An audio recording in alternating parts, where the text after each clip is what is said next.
Transphobia and homophobia, I believe, are weasel words. They're words that people use when they say, oh, if you don't agree with what I'm saying, that women can turn to men and men can turn to women, or if you don't believe in gay marriage, then you're just crazy, you're phobia, you're irrational, and I don't have to discuss this with you.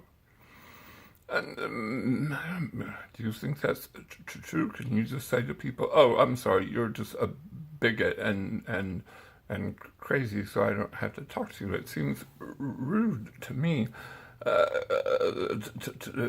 Pretend for a moment that I'm a Muslim and I say I don't believe the Quran allows this, and you say, I'm sorry, you're a Muslim bigot and irrational. That seems rude. Now, Christopher Hitchens would do it in a second if he was still alive, and Sam Harris might say that, but even he, I think, would argue with them. He wouldn't just dismiss them. We've talked about homophobia in the last one, but let's talk about transphobia. And the strange thing to me is the LGBT community, the how the T got added to LGBT.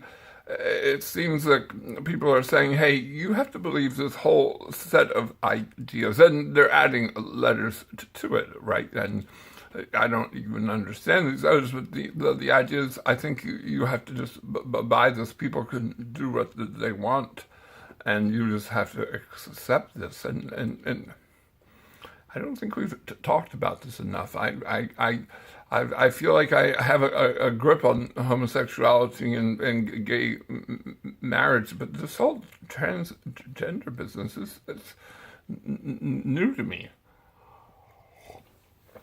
Well, it's not really new to me. I want to introduce you to someone. This is Phyllis Fry. Phyllis Fry, the transgender lawyer. That's how I knew her, but now she's a judge, a Houston judge. But Phyllis Fry I had someone who was connected to her musically, but she was a he. He went to A&M in the 60s, studied engineering, joined the Army.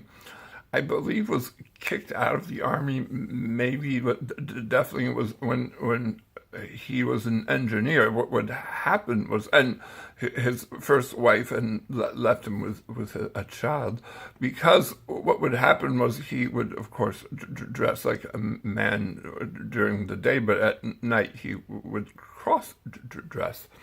And he decided that he was not going to get a job unless he was honest about this, and so he wasn't getting any jobs. And I can't remember if he went back to if he went to a lawyer, became a lawyer at this time or other time, but his second wife said to him, look, you might as well become a woman. And so in 1976, Phyllis Fry became a woman and was a lawyer, and then became a transgender lawyer. That was her business. She helped to get rid of the 1980s anti cross-dressing law in Houston, and supposedly she put the T in LGBT because in the 1990s and even into the 2000s, as the gay community was pushing for gay rights, adding transgender rights was going to make it tougher.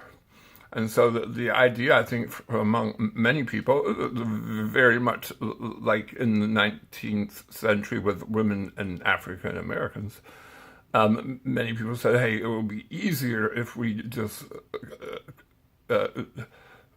focus in on gay rights and not transgender rights. So I'm not disagreeing that there are some people who don't feel comfortable in their skin. it's troubling to me, the whole idea. I really believe that there are males and females, and except for the very exceptional person who has chromosomal or differences, and you can usually tell that at birth. If you're a normal person who's born with normal genitalia, then and it's a boy, then you're a boy, and you it's a girl, then you're a girl. Why should we, as a society, accept something different? And I'm not saying we shouldn't. I'm just saying you got to talk to us about this. It's not going to just. We're not just going to say, "Oh, yeah, that sounds right." Again, I think her. I wish she was the face of transgenderism instead of Caitlyn Jenner, who that Vanity Fair cover. And I get it, Caitlyn Jenner's famous and all, but I think if I was a strong feminist, I might go, hey, wait a minute. You've had male privilege all your life, for crying out loud. Your face was on the Wheaties box, and now you want to be a woman too, and an attractive one at the age of 69, that you get the Vanity Fair cover? That doesn't seem fair. I don't know. Anyway, that's my homophobia, transphobia talk.